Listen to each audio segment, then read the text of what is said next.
ಸಿಂದಗಿ ತಾಲೂಕಿನಲ್ಲಿ ಇಕ್ಕನಗುತ್ತಿ ಗ್ರಾಮ ಅಂತ ಐತಿ. ಆ ಇಕ್ಕನಗುತ್ತಿ ಗ್ರಾಮದಲ್ಲಿ ನಮ್ಮ ಪ್ರಭುಲಿಂಗ ಶರಣರು ಅಂತದಾರೆ. ಅವರೊಂದು ಲಿಂಗಾಯತ ಮಹಾಮಠ ಅಂತ ಮಾಡ್ಯಾರ.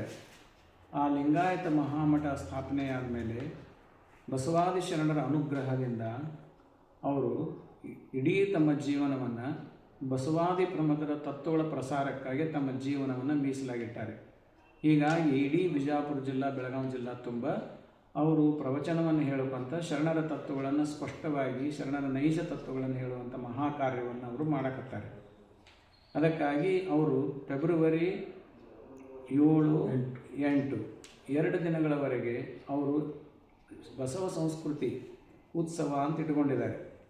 ಆ ಬಸವ ಸಂಸ್ಕೃತಿ ಉತ್ಸವಕ್ಕೆ ನಾಡಿನ ಎಲ್ಲ ಮಹಾಸ್ವಾಮಿಗಳು ಮತ್ತು ವಿವಿಧ ಸಾಹಿತಿಗಳು ಮತ್ತು ನಾಡಿನ ಎಲ್ಲ ಗಣ್ಯ ರಾಜಕೀಯ ವ್ಯಕ್ತಿಗಳು ಈ ಕಾರ್ಯಕ್ರಮಕ್ಕೆ ದಯಮಾಡಿಸ್ತಾರೆ.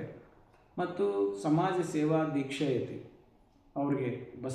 ಪ್ರಭುಲಿಂಗ ಶರಣರಿಗೆ ಸಂಪೂರ್ಣವಾಗಿ ಪೂರ್ಣಾವಧಿಯಾಗಿ ಬಸವಾದಿ ಶರಣರ ತತ್ವಗಳನ್ನು ಪ್ರಸಾರ ಮಾಡುವಂಥ ಸಮಾಜ ಸೇವಾ ದೀಕ್ಷೆಯನ್ನು ಕೂಡ ಅವತ್ತಿನ ದಿವಸ ಕೊಡಮಾಡಲಾಗ್ತಾ ಇದೆ. ಅದಕ್ಕೆ ದಯವಿಟ್ಟು 7ನೇ ತಾರೀಕು ಸಾಯಂಕಾಲಕ್ಕೆ, 8ನೇ ತಾರೀಕು ಬೆಳಗ್ಗೆ 10 ಗಂಟೆಗೆ ಈ ಕಾರ್ಯಕ್ರಮಗಳು ನಡೀತವೆ. ದಯವಿಟ್ಟು ಎಲ್ಲ ಭಕ್ತಗಣಗಳು, ಬಸವಾದಿ ಪ್ರಮುಖರ ಮೇಲೆ ಅಭಿಮಾನ ಇರುವಂಥ ಬಸವ ಭಕ್ತರು ಅಂದರೆ ಎಲ್ಲ ಶರಣರು, ದಯವಿಟ್ಟು ಸದ್ಭಕ್ತರು ಈ ಕಾರ್ಯಕ್ರಮದಲ್ಲಿ ಭಾಗವಹಿಸಬೇಕು. ತನು ಮನ ಧನದಿಂದ ಸೇವೆಯನ್ನು ಮಾಡಬೇಕಂತ ತಮ್ಮಲ್ಲಿ ಈ ಕಾರ್ಯಕ್ರಮಕ್ಕೆ ನಾವು ನಮ್ಮನ್ನು ಹಿಡ್ಕೊಂಡು ನಾಡಿನ ಸುಮಾರು ದೊಡ್ಡ ದೊಡ್ಡ ಮಹಾಸ್ವಾಮಿಗಳೆಲ್ಲರೂ, ಬಾಲ್ಕಿಯವರು ಮತ್ತು ಸಾಣೆಹಳ್ಳಿ ಅಪ್ಪಗಳು, ಹಿಂಗೆ ಎಲ್ಲ ನಾಡಿನ ಪಾಂಡಮಟ್ಟಿ ಅಪ್ಪಗಳೆಲ್ಲ ನಾಡಿನ ಎಲ್ಲ ಮಹಾಸ್ವಾಮಿಗಳು ದಯಮಾಡಿಸ್ತಾರೆ. ಅದಕ್ಕೆ ಸದ್ಭಕ್ತರೆಲ್ಲರೂ ದಯಮಾಡಿಸಬೇಕು ಅಂತ ತಮ್ಮಲ್ಲಿ ವಿನಂತಿ.